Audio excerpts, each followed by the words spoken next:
Hey folks, this is Nick, aka Pogo, and today I'm going to be taking you through some of the tracks that I've never really finished, some works in progress, and some of my back catalogue stuff which no one's ever heard before. And I'm going to be showing you all of these tracks inside FL Studio, so you get to see how they've been put together. So without further ado, let's get going. Okie doke. So the first track I'm going to show you is something I whipped together around the time I was making Bangarang. Now this is actually built of sounds from Spielberg's Hook, and so let's go through these sounds and see what we've got. I'm going to start off with the bass line. This is a sound recorded from the film. And then we can introduce this extra chord that I've recorded as well. And some extras. And then we start dropping in the kick drum.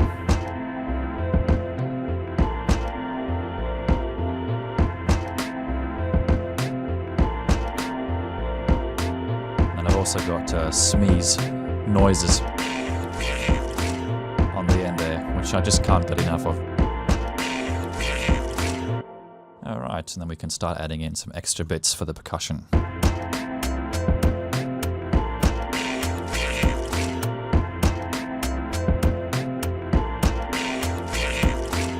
So there we have a section built entirely out of sounds from the film with a bit of reverb to give it some space. Secondly, I've got these little vocals here from the character Maggie, and let's see how these sound.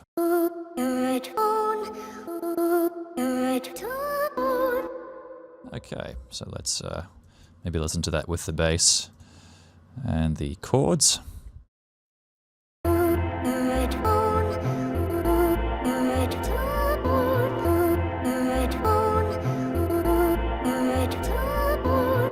And everything together.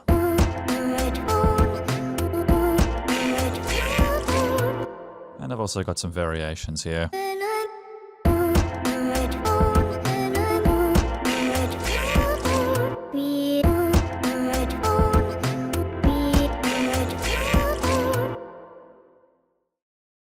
The next track I'm going to show you is actually something I put together around the time of Expialidocious. This is also a track using sounds from Mary Poppins, but it's very short and I never ended up doing anything with it. So let's start layering on the drums. These drums are all built up of sounds of Bert. Bert's little one-man band thing going on in the beginning of the film. So here's his kick drum. And then we start putting in a bit of hi-hat there. That's Bert's cymbal. Bit of extra snap. Okay, and then we start layering in some more sounds. And a few trips.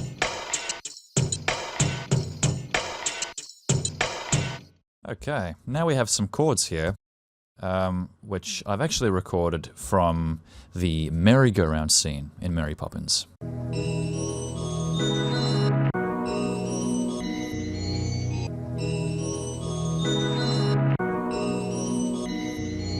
So with Bert's drums we get something like this.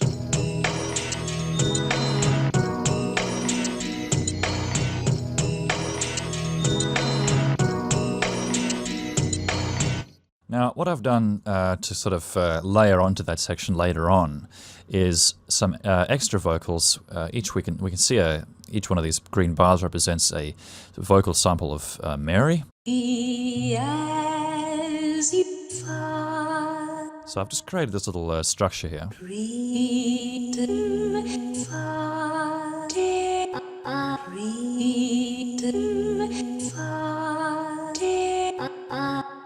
Okay, and then we listen to those on top of each other and it sounds quite nice.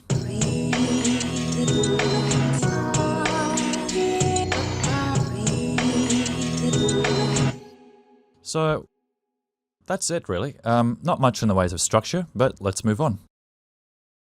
This is a work in progress of an Aladdin remix which I started once upon a time and never really finished. Let's just start listening to this and we'll slowly start breaking it down into its elements for you to hear.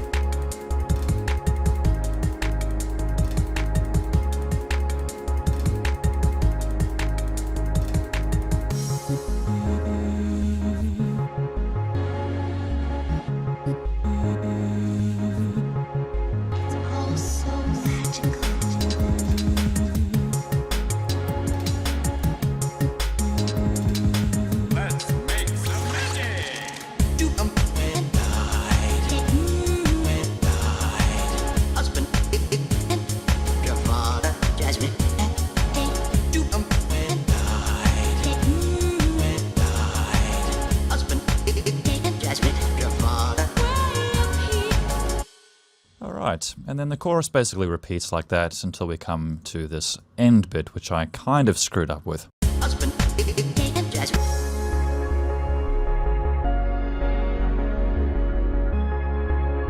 Okay, well, it's actually not that bad.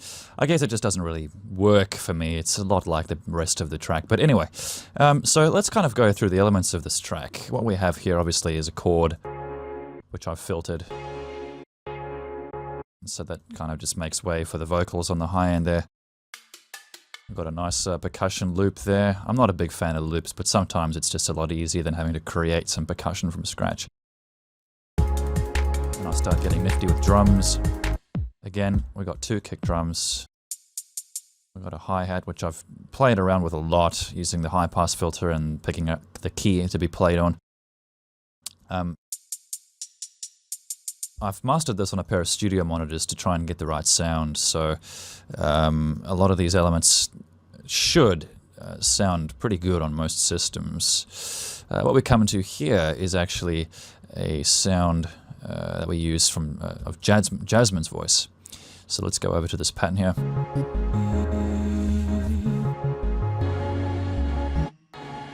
It's a choir there, same bass line as usual. Chords with the other chords. Here's Jasmine's voice, obviously. So it's very minimalistic. I'd probably want to flesh this out a lot more, but you kind of you can get the idea of where it's going anyway.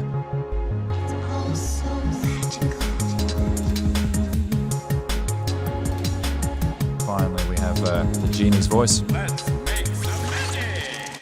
And then we dive into the chorus. The chorus, I actually kind of like this chord structure. It's a little different from what I usually do. If we bring out the chords and the bass, I like how it actually goes up on the second half as opposed to going down.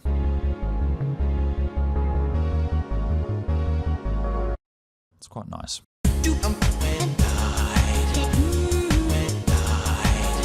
Again, I'd like to flesh these vocals out a bit more because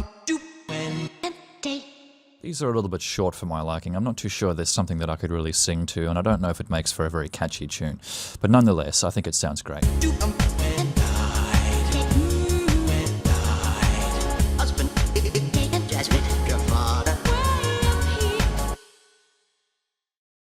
This is something I've actually started work on quite recently.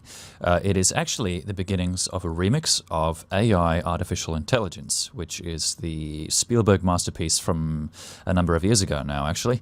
And it is a science fiction that I hold very dear to my heart and probably one of my favorite films of all time. So let's sort of start by listening to one of the main sections and just kind of pick out bits of sounds and kind of lay them on for you.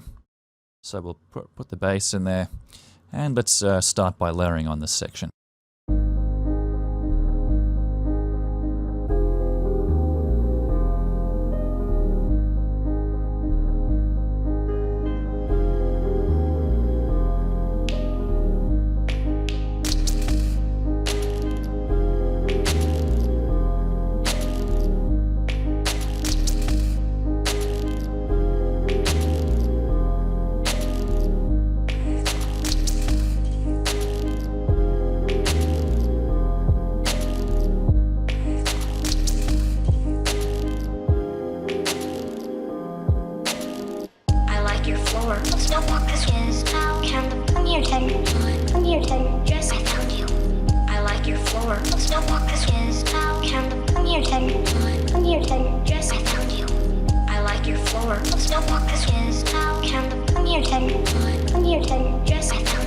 So we've got a lot of vocals from the film here, which is good.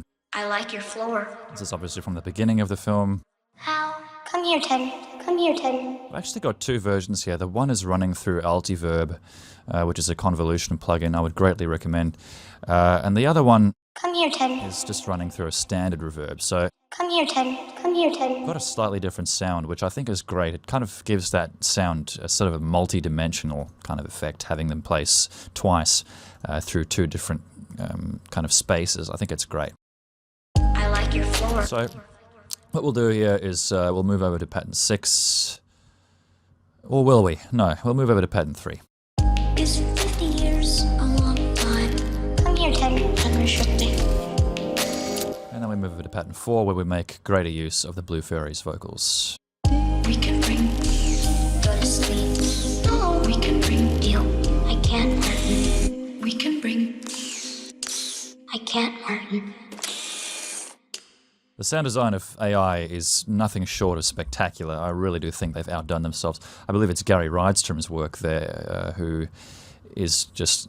he's up there with Ben Bird, honestly. It's a fantastic, fantastic sound design. So then we keep going on here. I've got a very kind of mellow sort of section here. But we'll skip forward and get to the little... what we've got here is a little break, which is actually taps. There's a segment where the character Joe, Gigolo Joe, is sort of dancing in the water, so... What were those words for, Mommy? Kind of just sliced those and just laid them out effectively. And a little bit of delay on there too. And then we come back to that section. And what I have down here is a section that I'm not too sure works really. End section, which is why I've got the little question mark on the end there. But the reason I'm saying I'm not sure about this is because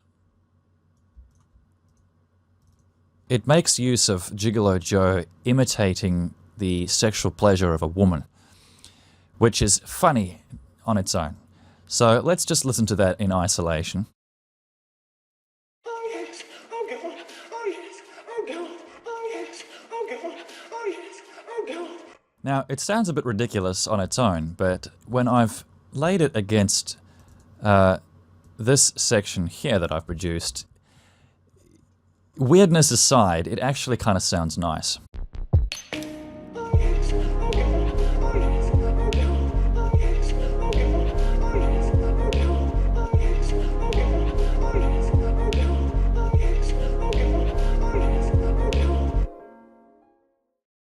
A few months ago, I actually started work on Cinderella, and I produced a good number of tracks, a good number of kind of prototypes of tracks at least, none of which I ended up really liking or loving. And so this is probably the best thing that I ended up putting together. I've got these chords, so I kind of lay these out like this.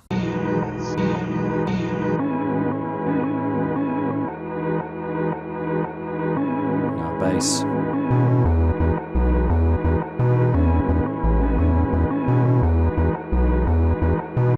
And I've kind of worked this into a structure.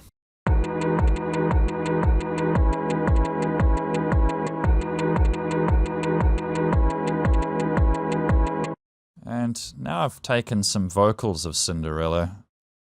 If you keep on being, And I've basically just looped that. if you keep on being, if you keep on being, if you keep on being. And then we come to a kind of more of a chorusy section where I've started introducing some vocals from other characters in the film. Good and bad. Good and bad. Good and bad, child. Good and bad, child. It wasn't the dreams, child. There's in your. So this is a track that I have not yet mastered, so I'm afraid if you're listening to this through speakers or in an echoey room, it's probably going to sound a little messy, but hence the term, you know, work in progress, I guess. What we have here is the beginnings of a GameCube remix. These are all sound effects that I've recorded of an actual GameCube, which I got when I was about 13, I think. Good memories. And so I've taken these sounds and I've kind of tried to...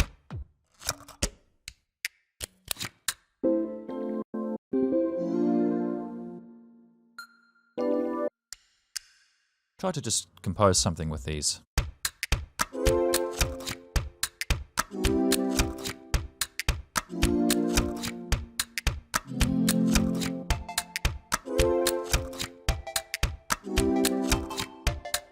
This beep here is actually a beep that occurs from the actual CD system.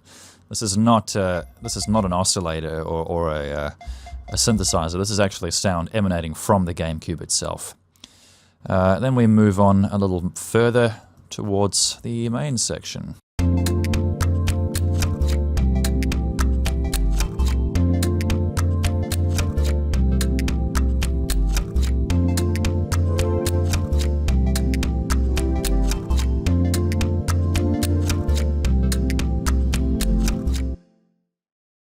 At the time of remixing The Secret Garden to produce my track Mary's Magic, I managed to produce a kind of a second, more basic remix, which is what we have here. It's not titled, it's not finished, I wouldn't even call it well structured, but there are some bits of it that I like, so let's take a listen to some of this.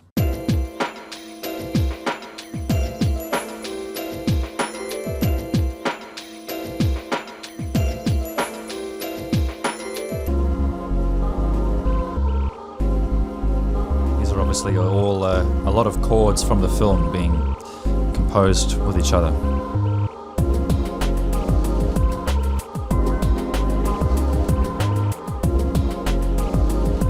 And then I start introducing some vocals from the film.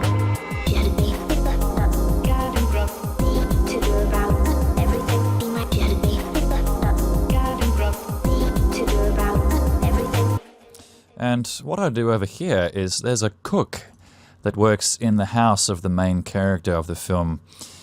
And there's this morning scene where she's singing in the kitchen, one of the famous, I think one of the King Henry songs or something like that. And so I sampled her voice and worked it in here.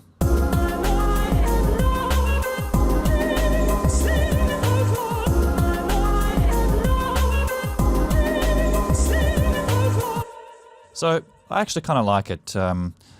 I'm not too sorry to see it go. I think it's a good back catalogue track to have, but I don't see myself doing anything with this anytime soon.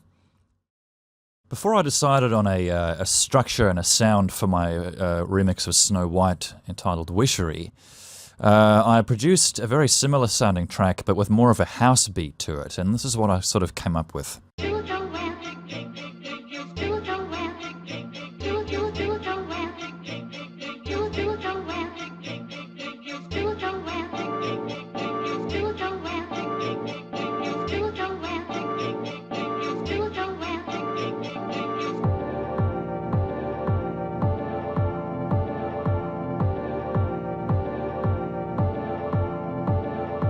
So here we have the same vocals coming up. We are standing by to the well. We are standing by to the well. We are standing by.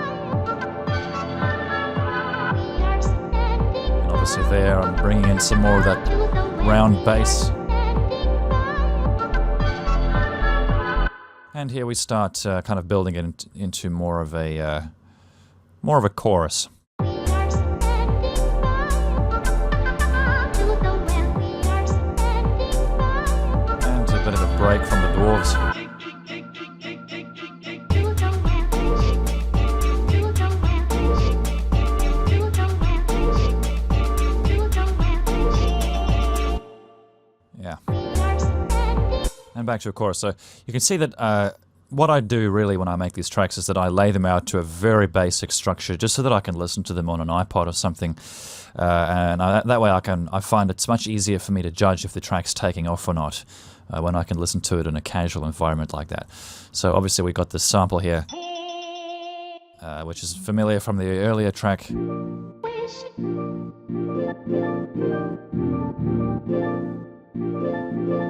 really nice chordy stuff there.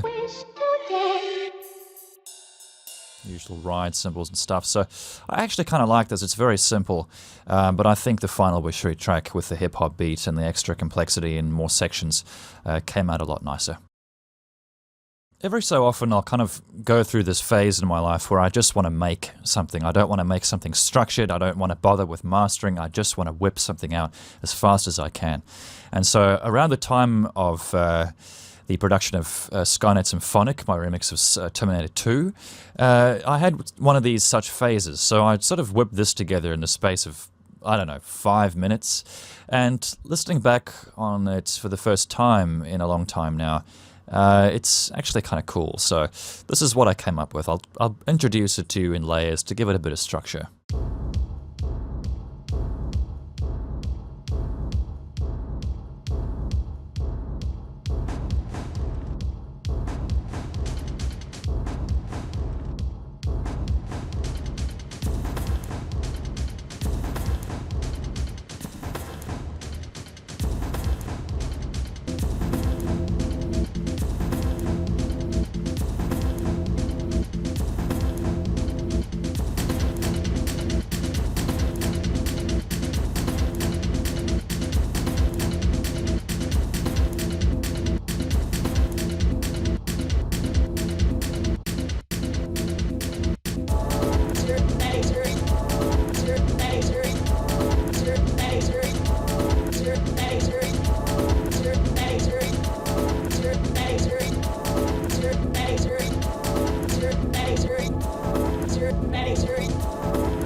So it's kind of like this weird, abstract, deep house sort of thing, but I'm actually kind of liking it.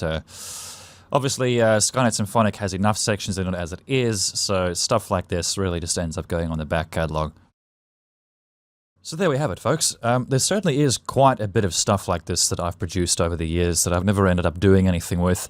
I would say that 8 out of every 10 tracks I produce go unfinished or unreleased. I certainly hope to change this in the near future. I hope to release, or at least finish a lot of these tracks and create a kind of a catalog on my website where I can release some of these things and get them out, because even I really wish I had some of these on my iPod, and I kind of have this rule of not putting anything on my iPod that isn't finished, because otherwise I teach my brain that it's a finished track, and then I feel less inclined to go back and work on it some more.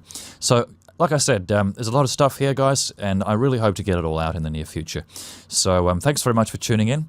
Look out for more behind Pogo videos in the near future.